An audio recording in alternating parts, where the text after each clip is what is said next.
Honorable Malick Ndiaye se prépare.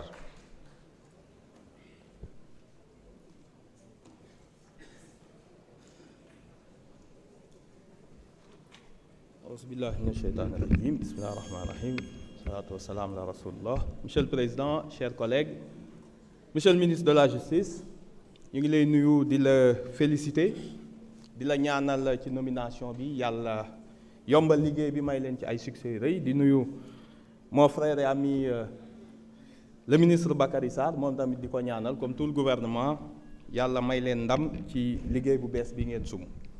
Monsieur le Président, chers collègues, je voudrais un peu revenir pour pas que les soubresauts de ce matin nous éloignent de l'essentiel qui est de présenter au peuple sénégalais l'essence même de cette révision constitutionnelle en ce jour solennel.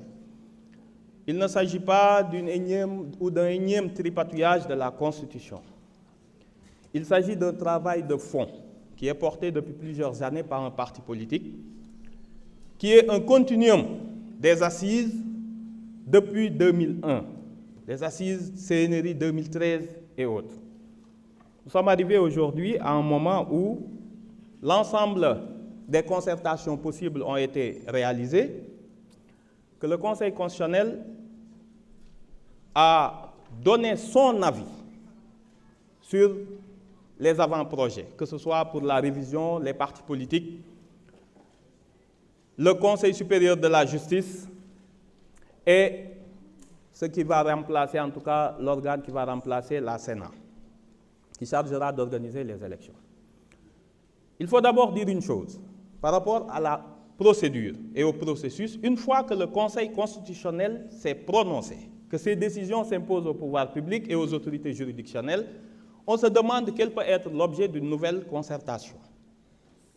Sauf à remettre, bien sûr, la décision du Conseil constitutionnel. Ça, c'est la première chose. Sur le fond, il ne faut pas que nous nous éloignions de ce fond.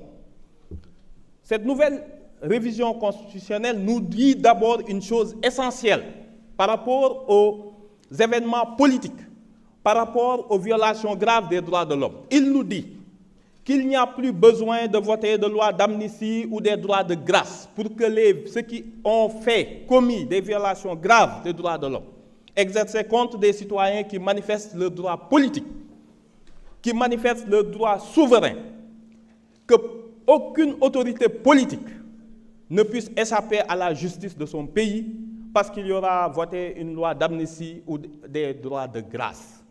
Ça, c'est la première chose. L'autre chose, c'est une loi, révision constitutionnelle qui protège la famille et la société, qui protège le mariage et les droits de l'enfant, et qui donne une base juridique constitutionnelle à toutes les interdictions, notamment les sites Internet et autres qui agressent notre société et ses valeurs. Qui peut être contre ces mesures?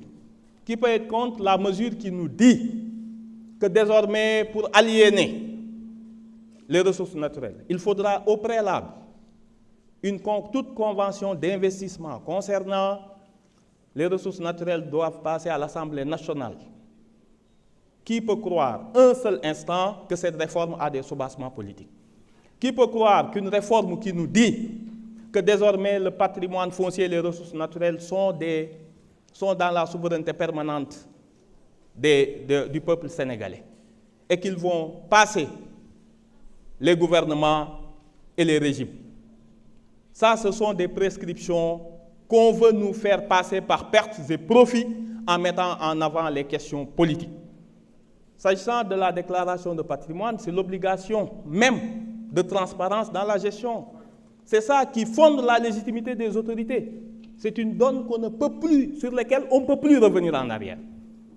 Qui peut nous dire combien va coûter cette réforme aux deniers publics? Quel droit va être enlevé à l'opposition?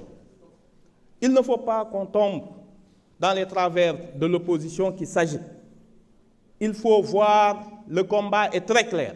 Et peut-être qu'un référendum pourra nous permettre de voir plus clair entre ceux qui sont pour que le passé continue à s'exercer sur le peuple sénégalais et ceux qui font pour que ces réformes entraînent du progrès pour le peuple, entraînent des progrès pour la Constitution et soient des moteurs de la démocratie et de l'état de droit. Par contre, il ne faut pas faire du référendum un dilatoire. Qui dit référendum dit date pour ce référendum. Nous espérons que si cette réforme est adoptée aujourd'hui, que le président mette tout ça en référendum dans les plus brefs délais. Je vous remercie.